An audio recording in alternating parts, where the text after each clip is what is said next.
Hello, today we're going to be demonstrating how to install an auxiliary jack in a 2002 Nissan Altima with the Bose stereo system, 6 CD changer. And it sounds great, and it's a nice system altogether. And there are a few aftermarket stereos that will fit this space with a new bezel, but unfortunately, I really don't want to do that, and I don't think you need to do that for that matter, but of course, CDs are dead now, and having something that convenience like an iPad, iPhone, or iPod, or some other type of media player would be great. So what this really lacks is an auxiliary input port. And I know there are a lot of people that on eBay you can actually, swap out this head unit here, and they put a little auxiliary jack about there.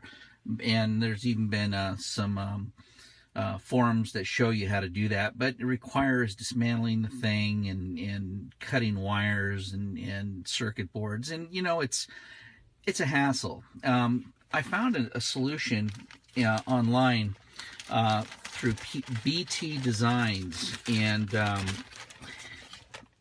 here's an adapter cable. Apparently, models of 2002 up through 2003, maybe in a bunch of other Nissan vehicles, you have a DIN connector in the back of this unit. And he's created this custom patch cable with a DIN connector that requires just tapping into lead power here, and it provides, and he has a switch to toggle between I think the CD or the radio, one of the two, I'm not sure, with a standard 3.5 millimeter audio jack here, stereo audio jack. Of course, this is a male, and so this would, people would think, oh, I just plug that into my phone, and you could do that. You can definitely do that. But I was looking for something beyond that, so I got a Grom FM35 adapter. It's both female. It's a flush mount here. They're both female, so one end would plug into the. Let me sit here and do it one hand. Plug in like this into this adapter from BT Designs, and then of course you can drill holes somewhere obscurely and have this in your dash. And I plan to put it like right down here, so right next to the cigarette lighter for power, because in conjunction with this, I got myself a Kenevo Bluetooth adapter. So this will allow me to pair my smartphone, in this case an iPhone 6 Plus, with this Bluetooth adapter that will then play through my stereo system. So it's this was about 40 bucks, a little more than that. Between the Grom FM35, female pass-through coupler, and then this custom cable with switch that's made by BT Designs, you're probably looking at about, under $100. But hey, to add, fully functional Bluetooth streaming and phone conversations, I think that's a pretty good deal, on top of the fact that you don't have to rip this apart, or rip or replace your head unit and go through that hassle. And for those people that have actually, bought an aftermarket, new head unit, they've had to go through the process of buying new amps or trying to tune the Bose amps and adapters to work with it. And you know what? This is a nice looking unit, but the radio is great and it looks fine. So, if this gets the job done, I'll be really happy. So I'm going to just kind of take through, and we're going to go kind of step by step and how to install it. From what I understand, it shouldn't take very long. The whole dash, this portion, comes out fairly simply. Actually, you just kind of, on the bottom port, you just kind of pull without damaging anything.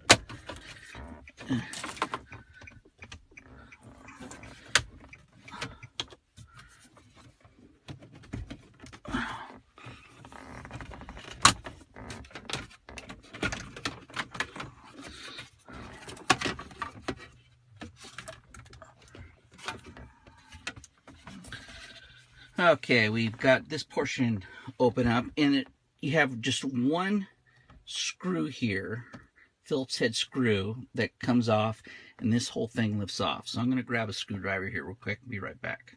Okay, we removed this front plate, and like I said, it would just require, you know, one screw removal here, and you just kind of gently pull it, and it may have a little resistance, and then it will kind of pop, and then you just kind of pull the whole thing out.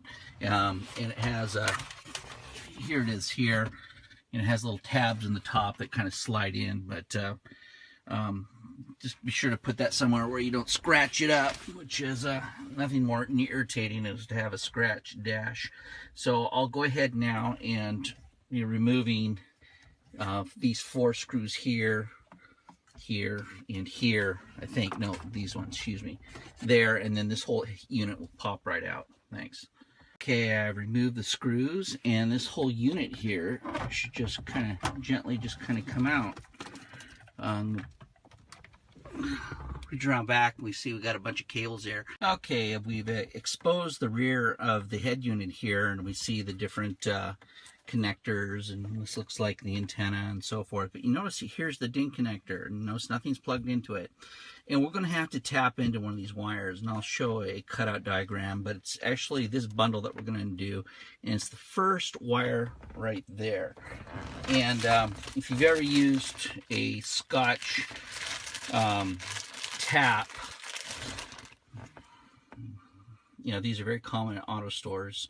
Allows you basically to tap into any wire using this little device. Pretty simple. So we're just going to follow that wire there, one of these exposed areas here, and then tap, and then connect this wire with that. And of course the DIN head will plug right into this right there. So pretty simple actually. And then of course mounting it somewhere in the car here. So I'll go ahead and do that, and then we'll come back later.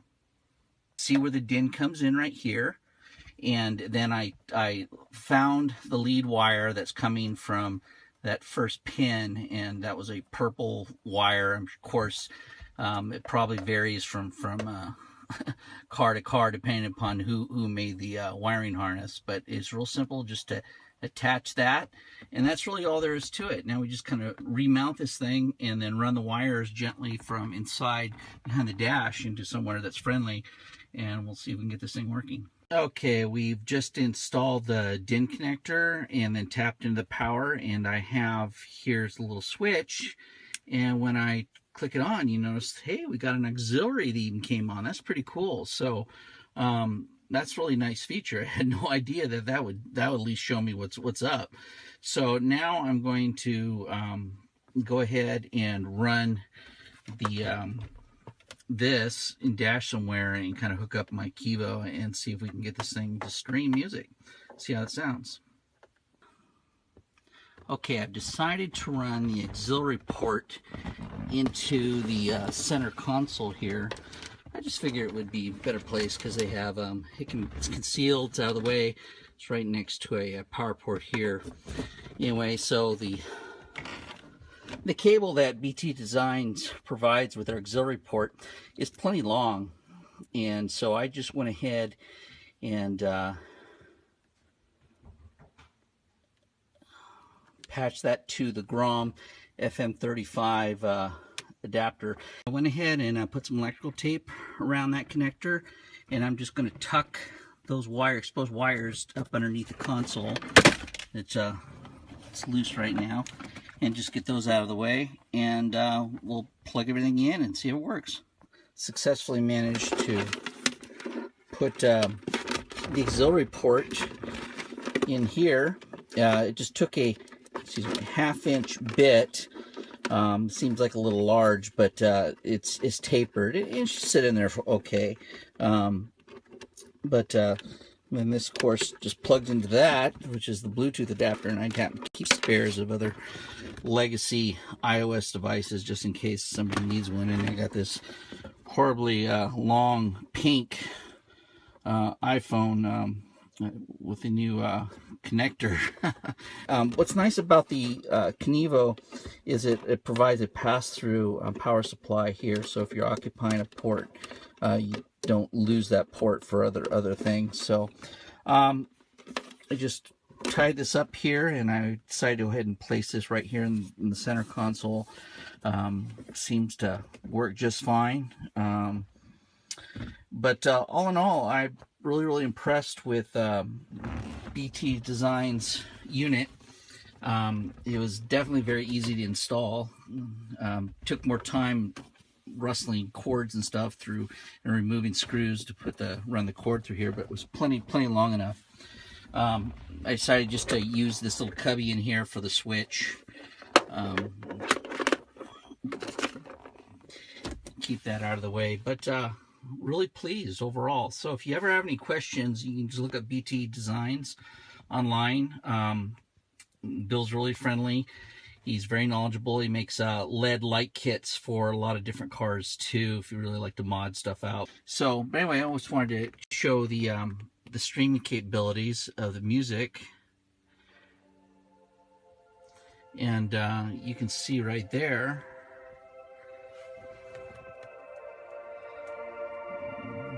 tried to stop me, love, and you wouldn't wait to walk. Tried to take the very thing you gave your life for, and you would come wrong. So there it is, adding an auxiliary jack to a 2002 Nissan Altima. It could work with other Nissan models as well. I guess these head units are made by Panasonic, but this particular unit has the Bose once again, and it's pretty easy install and easy way to update your car stereo to something more modern and definitely hands-free from now on. So you don't have to try to tether your phone with a hard wire or anything like that. So anyway, I hope this helps somebody else.